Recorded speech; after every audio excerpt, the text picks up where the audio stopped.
entirely on French fries. Some foods just look inedible to you. Our camera's there for a full-blown panic attack from trying to eat just a few grains of rice.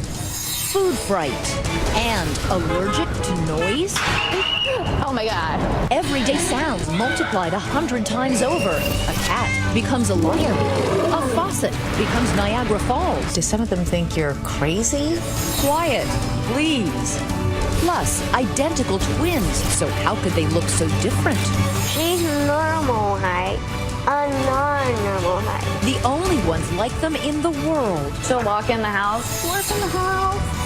Growing pains. And what would cause these healthy young men to suddenly go blind? It's hard to take in at 19. How doctors and parents finally figured out my strange affliction. That was the eureka moment. It was like, aha. Here now, Elizabeth Vargas and David Muir. Good evening. Tonight, bizarre medical mysteries that stumped even the experts at first, that made people with these strange afflictions wonder if they were going crazy. That is, until the doctors said they weren't. And we start here tonight, Elizabeth, with one of the strangest afflictions, a newly diagnosed condition that gives a whole new meaning to the term picky eater. Deborah Roberts is there with our cameras as you watch a near breakdown take place over the tiniest bite of food. I'm trying to get it to calm down. You're witnessing a grown woman in the midst of a panic attack over rice. I don't know. Take your time.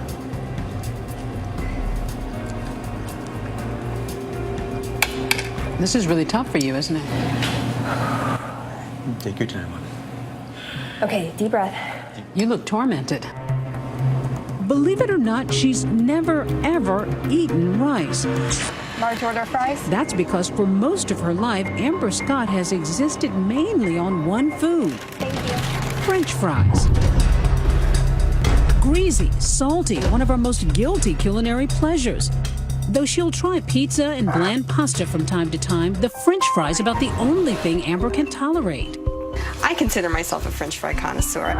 This is how I like them to look. If it sounds outrageous to you, Amber isn't at all shocked. She knows her eating habits are bizarre, but can't seem to change them. So how does a divorced mom of an 11-year-old get to this point? Her daughter has a fairly normal diet. Amber traces it all back to her childhood, sitting at the dinner table, facing a plate of peas. And I remember thinking, I can't do this. I can't do this. Not that you won't. Not that I won't. It was almost like a moment of paralysis. Like, it suddenly was not something that was edible to me. She might have gone to bed hungry had her mom not caved and let her eat the only thing she could stomach. You guessed it, French fries. I just had to make French fries 3 times a day. She had to eat. If she didn't eat the French fries, she wouldn't eat. Today, dinner time hasn't changed much for Amber. On any given day, her meal is a plate of fries, anytime, anywhere. I have healthy diet. And only one kind of fry, mind you. Can you make the fries without the peel on them? They have to be skinless, hand-cut, fried in canola oil. The green on that one as well. And with nothing more than a hint of salt. Amber drinks just about anything. Milk, soda, red wine. But when it comes to food, proteins, fruits, and vegetables are out of the question. Fish, chicken, No, none of those, ever in my whole life. vegetables. Never had a vegetable. Yeah, I need an order of fries, please. It may sound like Amber's living a junk food addict's dream, but in reality, she says it's a living nightmare. Did people think you were strange? Not being able to eat the normal things that people eat? You can't put this in your mouth and chew it? No. Well, why not? I don't know why. There's no answers right now. None. And believe it or not, Amber's far from alone. By some estimates, there are thousands of adult picky eaters, people who are tormented by the very thing so many of us find pleasurable, food. It's a rare eating disorder called avoidant restrictive food intake disorder, or ARFID. Doctors like David Katz of Yale University's Prevention Research Center are only now beginning to understand ARFID. It's an expression of some extreme sensitivity at the very least, but may really be almost like a phobia. What keeps you from eating a stick? What is it about looking at a stick that says, nope, I can't eat that? what is it? So some foods just look inedible to you. That's the closest I can get to explaining how it feels. It's off-putting for them to even go in a grocery store. Well, because it's traumatizing. Nutritional therapist Sandra Kronberg has spent years trying to get tortured eaters like Amber to accept different foods. Now, Amber says to look at something like strawberries or blueberries. Oh, I would think those would be a little bit more dangerous because they look sort of like bugs or animals or some kind of animals. But they're blackberries. I have a client who looks at raisins and thinks that they're ants. With mushrooms, people think it's fungus, it's mold, I don't want to eat it. It's an affliction that can wreak havoc on your love life. It would take a long time for me to even build up the nerve to go out with anyone. Because I thought once they find out, they're not going to want to see me again. So it was painful. Sure. Amber's former boyfriend, Jim Neal, will never forget their first dinner date. It was pretty much disastrous. Disastrous? Yeah. In what way? Well, I came to find out that she really could not physically eat anything that was on the menu. Could not, not Could would not. Right. The food was actually repulsive to her. Amber says while she wants to get better, she simply can't. But why can't you, Amber? Why can't you just decide and just sort of like any other phobia that people have, just confront this thing and psychologically work your way to do it? I think it goes deeper than that. When you can feel every shard of carrot in your mouth and you can't get it to go away, that's not psychological anymore. I can feel that. Hey, I'm coming up the ramp. I'll be there in a minute. So what happens when she finally agrees to step out of her food comfort zone and try something new? At first, Amber refused our request unless she had the support of Jim, still a close friend. Are you nervous? Are you scared or what? I'm okay. I came to understand that, yeah, this is something very serious. This is not just, a whim of hers at all. Finally, Amber agrees to try something she's never attempted before: white rice. Rice is not very threatening color-wise. So what is it going to do? I don't know. What happens next is shocking. Even before the rice is served, Amber's beginning to sweat. Take your time.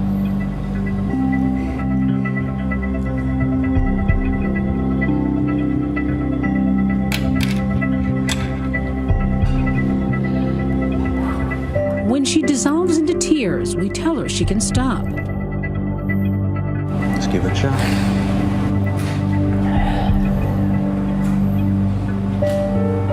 That is a lot.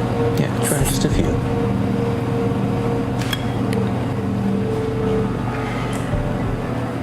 I don't want to get sick. 7 agonizing minutes later, Amber works up the nerve to consider a few grains of rice. Okay, deep breath. Deep breath. Be brave. I just don't want to get sick on you guys. Her panic barely contained.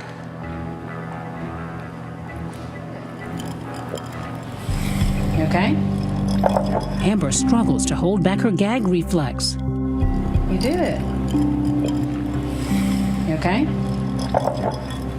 You're not going to get sick, are you? It won't go down. Okay. Okay. It won't go down? Relax with it. Good for you. There you go. You tried it. After enduring our experiment, Amber declares she won't be trying a new food anytime soon. How is it you can go through life only eating carbs and no vegetable and no protein? Are you healthy? I'm very healthy. I've had test after test done, and I'm very healthy. There's nothing wrong with me. Amber gave us permission to check with her doctor, who told us the results of her last physical were normal. But Amber's eating habits have prompted scorn and anger from others who see her simply as stubborn. I've heard it all. I mean, I've heard I'm going to have a heart attack any day now. I've heard I wouldn't make it to age 40. And I started to accept that. Like, I'm probably not going to, live to be an older age like most people get to. Hey, Heather. A few years ago, Amber stumbled upon a website for adult picky eaters. Yeah, can I get a cheddar bagel? There's Bob Stredney, whose diet also consists mostly of white, bland carbs. His only protein? Bacon, if it's crispy. He and Amber have bonded over their shared picky eating experiences. No matter how many questions you answer, they're really never going to understand it. For 28 years, I was made to believe that I made this up. And for somebody else to have it, it was like, are you sure? The realization that she's not alone has been life-changing. Amber's now in law school and is even recording a podcast. It's a very old-fashioned kind of mentality to tell your children, you'll eat what I made or you'll starve. To help others make sense of a disorder very few of us understand. Now I know that I didn't do something to myself, and that is a big first step. It gives you hope. We're so happy for Amber that she's found some peace with her condition. Are you an extreme picky eater yourself, or do you have a phobia about certain foods? Let us know on Twitter. Use the hashtag ABC2020. Elizabeth and I will be right back.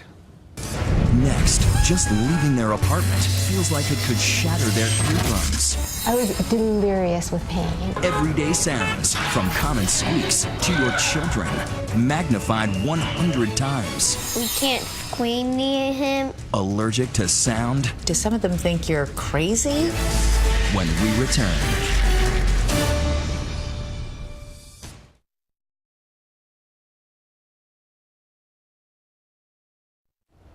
During my years at 2020, I have never had to conduct an interview like this. First, taking off my shoes, then all my jewelry, and then going into a room that was completely padded.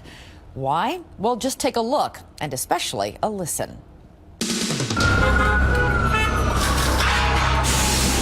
For Joyce Cohen, a leisurely stroll down a New York City street is a landmine-filled, anxiety-ridden trek. Even wearing industrial-grade ear protection she calls earmuffs, Joyce is on high alert for sirens and squealing kids, high heels and honks, manhole covers and motorcycles. Do you go everywhere in these earmuffs? I mean, do you ever go out without them? Almost never. It's too hazardous. Even with sounds muffled, a doorman hailing a taxi sends Joyce reeling. Oh my God. Joyce's strange affliction is an auditory condition called hyperacusis. For her, everyday noises are agonizingly loud and cause horrific pain.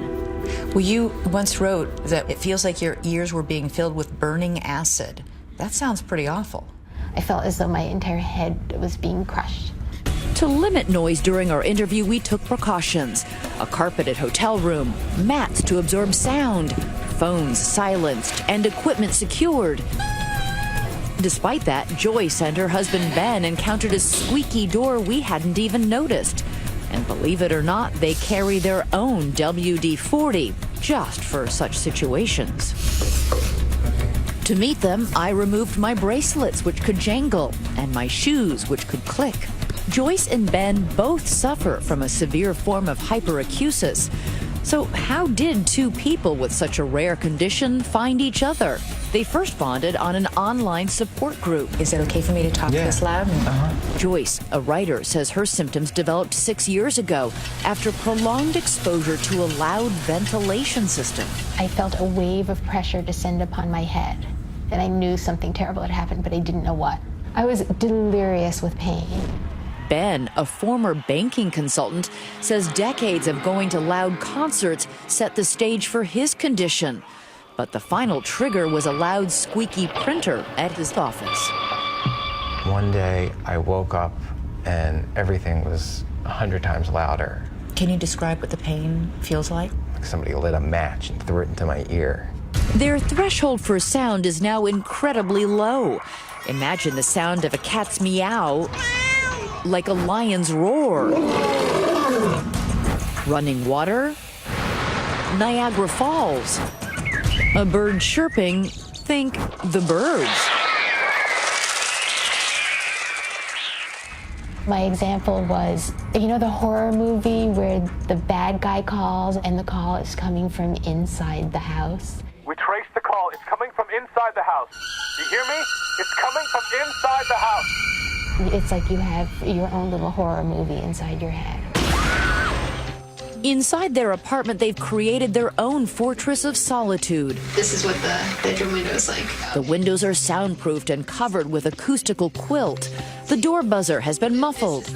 Joyce has crocheted dividers to prevent dishes from clanking. I try to get as close as possible. Even the sound of Ben's voice puts Joyce on edge. She shushes him constantly. With the latest, they say very quickly. Back at our interview, safely inside, 29 floors up, the distant sound of a siren is cause for alarm. If it's getting closer, you can just put your headphones on. It's not getting closer. I think it's done. It's done? Yeah. Okay. So why live in New York City where sirens are 24-hour? No place is safe. Yeah. In the suburbs, there are lawnmowers, there are leaf blowers, barking dogs, there's cicadas. And everywhere there are children. 600 miles away, Eric, a suburban dad in North Carolina, knows what Joyce and Ben are going through. Hyperacusis made the sounds he loves the most, the high-pitched voices of his sons, unbearable. We can't scream near him and shout very loud near him. After they say something loud, they'll apologize to me, but I mean, they're kids. What are they going to do? They're going to be kids. We felt sad for Daddy. Eric, a financial analyst, says his hyperacusis began after mowing the lawn while listening to loud music. And as soon as I cut off the lawnmower, I knew something was wrong. He now wears ear protection to ward off the sounds of playing and for praying. But forget hearing the church choir. For Eric, silence is next to godliness. Hyperacusis, especially with pain, remains a medical mystery, like another puzzling auditory condition we've covered, misophonia, a hatred of certain sounds. For that story, I spoke to Kelly Ripa. She suffers from a mild form. If my husband eats a peach, I have to leave the room. You have to leave the room. I have to leave the room. This teenager has such a severe case, she couldn't talk to her own mother. Can you give me a list now of all the things that your mom can't do around you? Eat, chew, breathe heavily. It was amazing how many people in her life thought she was just kooky, you know, that this was a psychological disorder. A lot of people think that about this condition too, and that you have noise phobia. That you're a hypochondriac or hypersensitive. Yes, it's an emotional problem. It's not an emotional problem. What do your friends and family think of this? Do some of them think you're crazy? Yes. Nobody understands. Not even some doctors. One of the pieces of advice was to go for psychological counseling, and stress reduction techniques were suggested, which is, of course, absurd. Well, they clearly think it's all in your head. Yes. Yeah, they do. So in terms of a city street, this is pretty quiet, right? Yeah. Harvard professor Charles Liberman is a leading expert in auditory neuroscience at Massachusetts Eye and Ear Infirmary. He says hyperacusis with pain is real. There are clearly many, many people who suffer from this, and their descriptions are all remarkably similar. He says hyperacusis is still a mystery, but might stem from a malfunction of pain fibers in the ear. And he says the numbers of people who suffer from it are on the rise. We're living in a noisier and noisier world. So that starts to hurt.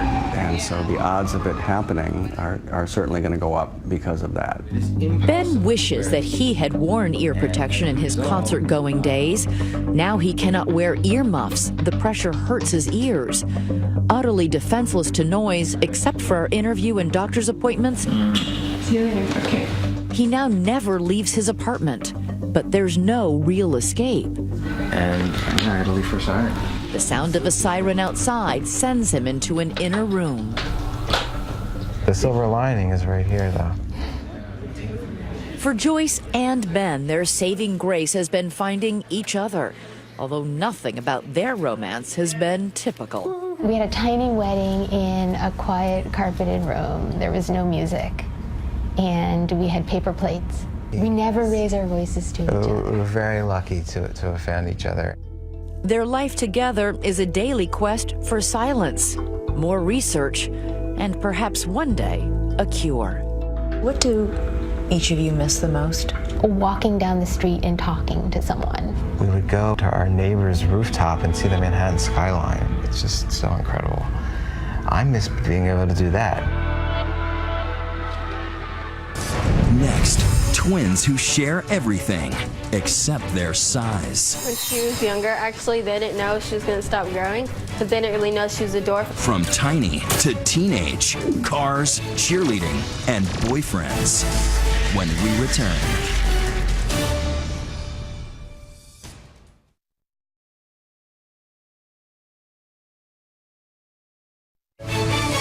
"2020 continues. Here now, Jay Shadler. When you're 14, going on 50, just tiptoeing from the land of toys to boys is a tall order. Made taller still when you're a primordial dwarf. What does that mean to be a primordial dwarf? What is that? It's the thing where it makes you short. She's normal height, a non-normal height. Well, what else does it mean? Are you going to stay that tall forever? Yes. So this right here will be your height. About. Interesting. Very much. At 4 feet tall and 50 pounds, Sienna Burnell, or Cinny as her family calls her, is one of only a few hundred people in the world with a genetic condition known as primordial dwarfism, where a person's body, from head to those toes, is in most cases proportional, just extremely small. The only thing smaller are the odds she would be born with a twin sister, Sierra. How many little people are there who one of the twins is normal and one is a primordial dwarf? There's none in the world that are You're twins. the only ones? At birth, Cinny weighed just over a pound and was nearly 6 weeks behind her sister Sierra in development. Her lungs were not fully developed and she couldn't eat food yet because everything wasn't developed. And her skin was also really, really thin, so we couldn't touch her. The twins' mom, Chrissy. In the early going, what did they say about her chances? Well, you know, the doctor said 10% chance of living, and if she did live, they thought she'd be a vegetable. This is Elvis. Say hi, Elvis. Hi. I like to sing. Well, let's just say the good doctors underestimated Cinny's spirit. And I like to dance. Da, da, da. Not that she doesn't have health problems. The bones in her ears, for instance, are so small she needs hearing aids. But from the very beginning... You were a fighter even when you were a tiny, tiny baby. Yeah, we were born 6 weeks early. 6 weeks early. No wonder I'm so short. Through the years, the twins were growing up, but Cinny just wasn't growing. And Sierra was literally becoming the big sister, a role she clearly still loves. Okay. Slow your roll, man. When we first met the twins, they were 11. 3 years later, Sierra is now nearly double her identical twin size. When she was younger, actually, they didn't know she was going to stop growing because they didn't really know she was a dwarf until she was older. Remarkably, the true cause of Cinny's size remained undiagnosed for years. Chrissy and the twins' adoptive father, Joey, say doctors didn't even suggest primordial dwarfism until Cinny was 6. Proportionally, she was growing. She was growing appropriately, legs, just, you know, Honey, I Shrunk the Kids. You guys have an amazingly honest sort of approach to everything. Well, I mean, life is the way it is. You either choose to deal with it in a good way or... Well, apparently both Cinny and Sierra have picked up on that. You could fit in my locker, couldn't you? Yeah, I could. Because they speak very candidly about everything. Oh, she'll walk in the house, dwarf in the house. Yeah. He said his aunt has a cat that weighs as much as you do. There's no other way to treat it. I mean, if this is the roughest that it can be is here at home, then she'll be able to handle the world. And handle it she has. Who's the one who's pre-yucky? Me. Me. The last time we saw them... I'm going to throw out a word now, and I'd just like to have you react to it. Boys? Cinny seemed to be holding her own. That is a you. Once you had 4 crushes at a time, and I didn't even have one. Well, we found things haven't really changed, at least in the boyfriend department. She's had one before I do. I don't care, though. I had 3. But Cinny is the first to tell you the transition from dwarf tween to dwarf teen has not been without growing pains. Like, man, it sucks like the world's not built for me. Cinny has had to watch her sisters start driving lessons from the back seat, still buckled into a booster chair. And though they once shared the dream of a singing career, it is Sierra who is now on stage, writing and performing her own music. Sienna started just acting out really bad. And I'm like, why are you so angry all the time? And she said, because Sierra's living my dream. What we did after that particular day was really try and figure out things that she could do. Like joining a special needs cheering squad. Down and jump, down and jump. Woo! And finding new hobbies like cooking. Still, Cindy's hearing and vision have worsened since our first interview, and she's developed scoliosis and battles some learning disabilities.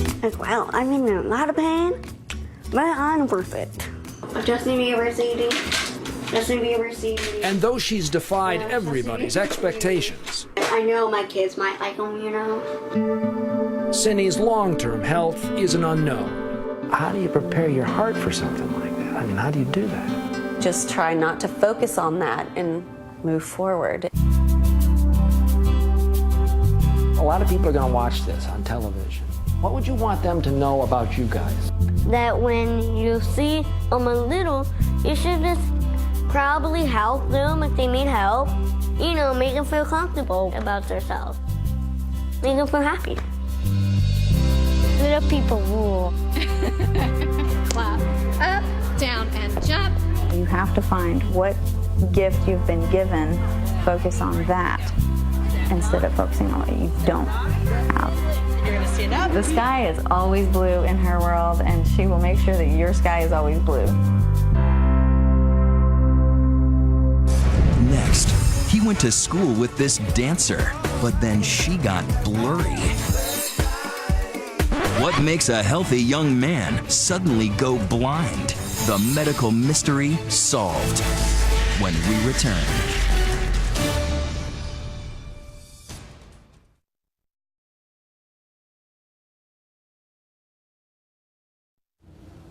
He calls it his magical medical mystery tour, what one healthy young college kid began going through when his future was no longer clear. The fact was he was going blind and no one knew why. That is until his mother sprang into action and saw what the doctors had missed. Here's our Chris Conley. How good did Jeremy Poinsono have it in high school? She was his classmate and friend, Emily Radikowski, from the Blurred Lines video. But back then, he couldn't have predicted how out of focus his own life would soon become. Here with his family in Carlsbad, California, near San Diego, the eldest of 3 children, Jeremy was loving his life, a life that from the very beginning featured plenty of time on the golf course. Golf was my favorite sport growing up. My dad and I played every single Sunday. In the fall of 2008, Jeremy, a college sophomore, began to see the world very differently. I called my mom and said, "Hey Mom, I have to squint to read certain things." An appointment with an optometrist took an unexpected turn. Everything is really routine until he has me cover my left eye. When I cover my left eye, I can't read anything on the eye chart. I couldn't even see the big E. Can you see a letter straight ahead? No. The optometrist seemed way more concerned than I was. In fact, he was.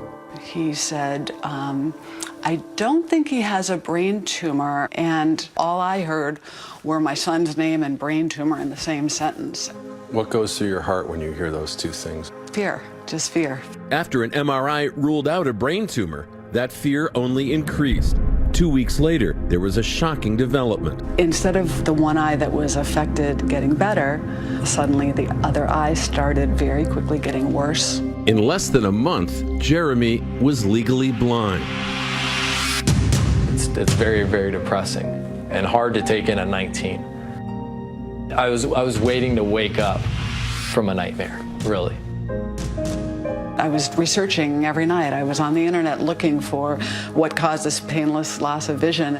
Then Lissa came across a rare eye disease that caused rapid blindness, especially in young men. LHON, Leber's hereditary optic neuropathy. It seemed to describe what was happening to him. But doctors were skeptical, perhaps because the malady affects just 1 in 50,000. Very often, the ophthalmologist who first sees the patient has never seen a case of Leber's and doesn't recognize it. Because Leber's is genetically passed down from a mother to all her children, Lissa scoured her maternal bloodline looking for clues. Her sole living relative on that side revealed to her that his father had gone blind. That was the eureka moment. Within weeks, she had gotten Jeremy tested and diagnosed with Leber's. But the diagnosis meant that Jeremy's blindness was almost surely irrevocable. He was losing so many things. Reading, movies, sports on television. When he went back to college, I was afraid that he would jump off of a very tall building. I would sleep in until noon, 1 in the afternoon, and my dad came up to me one day and woke me up and said, hey, why don't you wake up at 9:30 and be productive and get your days going? Maybe that'll help you be happier. And my response to my dad was, Dad, when I'm sleeping, in my dreams, I can see. How would you describe what your vision is today? If you were to put your hands directly in front of your face like this, that's what my vision's like. I've got nothing in the center, but I have complete peripheral vision. You know, to see things, I can look above, below. That gets weird with girls. Don't look at them like this. You can't do that. So what can those with Leber's do? Meet Brett Devlow, the Canadian who calls himself the blind skateboarder, which makes him a pretty big deal here in the town of Stonewall, just outside Winnipeg. Brett went blind at 16, baffling his doctors. I saw like 5 specialists in 7 days. They all did these eye tests, like, oh, your eyes are working fine, they're fine, I don't know what's wrong. He waited 6 months for a diagnosis. I got the test back and parents both came in my room at the same time, and I'm like, nope, this isn't good. He has refused to let Leber's knock him off his board. There's nothing I can do about it, right? I gotta keep going and keep my head up. Still, a blind skateboarder? Believe it, says Brett. It's like second nature to me, yeah, it's just like breathing, you know? The way I've always skated is if I fall, I'm gonna get up and do it until I make it.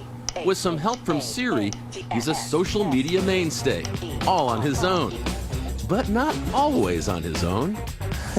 Chicks dig the blind kid stick. It's not too difficult to meet girls. Bump into them with the stick, that, oh my God, I'm so sorry. I didn't know you were there. What's your name? And then I'll go from there. But how would Jeremy rediscover the joy in his life after going blind? Lissa was determined to help that happen. For Jeremy, normal equals sports.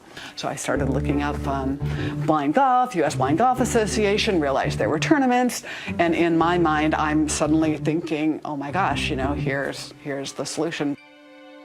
I kind of laughed at her and thought she was joking and said, Mom, when do blind people play golf? At midnight?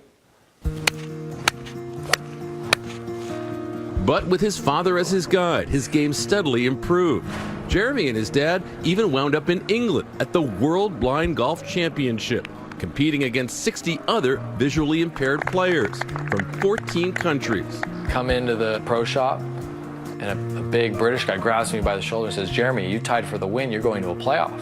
On the first playoff hole, Jeremy faced a challenging pitch just to get the ball close. I hit the shot, came off the club perfectly, and I hear just a little dink. I looked to my dad's on my right, he said, it went in! I was like, holy crap. Everything after that, I say, was a blur, no pun intended. It's like a movie. I was literally living a movie. About my situation, but instead I'm here with you this morning. With his vision stabilized, Jeremy has started sharing his inspiring story as a motivational speaker. If you could give me my sight back today, I wouldn't take it. Because at 23 years old and legally blind, I'm happier than where I was 19 and fully sighted. It's been 5 years. I still see my dreams. I still see 2020 in my dreams.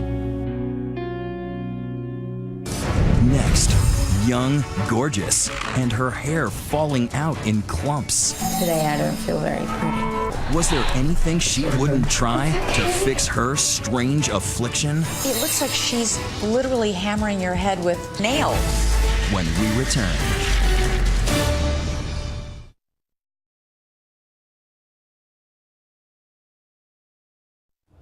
She's got beauty, she's got brains, and she's got a mysterious disease that robbed her of the very way she'd always dreamed of making it big. Here's my visit with the hair model who may have lost her livelihood but found something even greater.